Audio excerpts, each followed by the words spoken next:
Well, thank you, John. I'm taking a kind of a note from Sean here and I'm using notes though this time because if I use the little piece of yellow paper, it'd be dissolved because of my sweaty palms right now. To say I'm humbled is an understatement. Kind of a funny story. When I found out I was being nominated for this award, I was like, wow, that to me is just a huge honor in itself. And then I got a note from Brandy, said, hey, we want to have an interview with you. And I thought, okay, this is where things go completely off the rails, so we'll see what happens. So it was a typical online Teams meeting. I was working at my home office. The screen pops up, and John and Brandy are sitting in the conference room. They got these huge grins. And I said, okay, well, I'm ready. And then they said, well, you won. I went, oh, that's it? No interviews. Wow, this is fantastic. Anyway, I have a lot of people to thank. First and foremost, though, for this amazing award, I want to thank the Utah Safety Council, my friends, obviously John, Brandy, a lot of new folks. Congratulations on your new roles. I also want to thank the Board of Directors. Again, greatly appreciated. Also as important, though, and this is something, and I'll get a little bit, hopefully not too maudlin, but maybe a little bit teary. I want to thank my wife, Jane Paterson, who's here. I made the decision, as John alluded to in the introduction, within my 4-decade career, safety wasn't first and foremost. I was actually in the building materials business for a decade prior to making this change to safety. And when I did that, of course, it took a lot of support and encouragement. And Jane was tremendous about that. And of course, for me, once I got into safety, it was, I have to learn more, go back to school, all these other things. And it was great to have that level of support. I also want to thank the two folks that nominated me. Siyanka Niapani, who is now with the State Department of Transportation. For a number of years, Siyanka was my analyst, as well as my learning management system coordinator, and just did a tremendous job. My other nominee, which was a very big surprise, was from a person who I typically call him boss, but I've actually been friends with for quite a long time, and that's Peter Mills. Peter and I have been in the Coca-Cola system. He has a few more years in the Coke system than I do, but I've known Peter for quite a long time. In fact, he's been a mentor of mine, and actually, I think he marked a course that I did through Georgia Tech. But besides that, Peter's a great guy, and also is here actually he's on loan to us from our corporate offices in Hong Kong, where he actually serves as the executive director of supply chain and is here in his capacity as the senior vice president of supply chain. So thank you for that to both of you. So John said to me, he said, do you mind giving us a speech? And I said, okay, I'll try to keep it short. Like Sean said, I think I've got an hour, so we should be fine. If anybody has to use the restroom, down there on the right.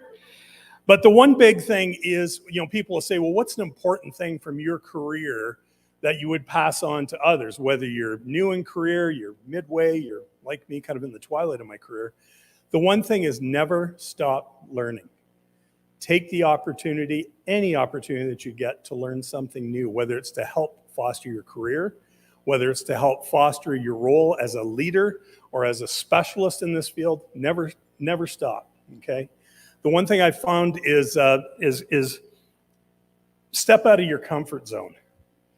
That's a hard one sometimes for us, especially when you've been in safety for as long as I have, and I know others in this room as well, is step out of your comfort zone. And I'll give you a perfect example of this. A couple of years ago, I was tasked with taking on the role of leading quality within our organization. And I kind of went, all right, cool. I've been an environmental health and safety professional for almost 26 years.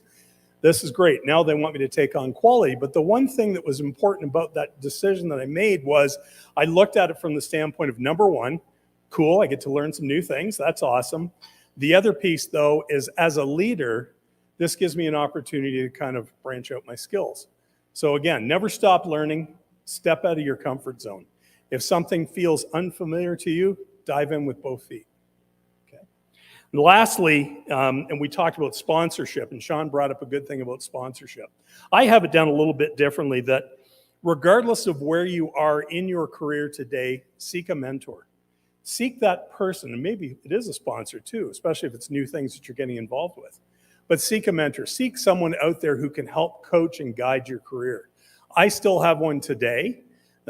surprisingly enough, that person's actually about 10 years younger than I am.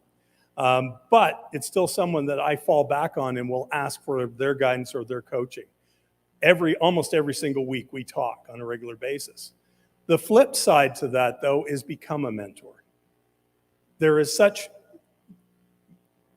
I don't know how best to put it, but having served as a mentor for a number of people, it's just a tremendous feeling that you have, especially when you see that person aspire into greater roles or roles of greater responsibility, if you will. When Sianka moved on, she left me. She resigned. I mean, my goodness, so wonderful. Why would she resign? But one of the things that Sianka will be the first to tell you, every time we had any kind of a one-on-one, or any time that we had an annual review, for example, I always said, look at what's available within the organization, but don't be shy about looking what's outside of the organization. For you to be able to further your career, perhaps we don't have everything that you're looking for. And after 4.5 years, she came to me and she said, I'm going to go on to the state. I'm going to work for the Utah Department of Transportation. And of course, knowing the guys here, I was like, hey, that's cool. I think that's great. What a great learning experience for you. So again, be a mentor, and also seek a mentor. Seek someone who can help coach and guide your career. Never stop learning. Please don't ever stop learning. This is my shameless plug for the Utah Safety Council. One of the things, probably one of the smartest decisions I made was 20 years ago, actually this year, and I went out and completed my advanced safety certificate with the National Safety Council. It's a course that I wholly endorse, regardless of whether you're a degreed safety professional or someone who's just coming into the profession. But again, great learnings there. But to also take advantage of all the things that the Utah Safety Council offers. That's my shameless plug for today. We certainly do as an organization, and we've had some great results. So with that, I want to, again, thank the team from the Utah Safety Council, John, Brandy, all of our new employees, and again, for the board. This is a tremendous honor that I will never forget. And again, have a great afternoon. Thank you.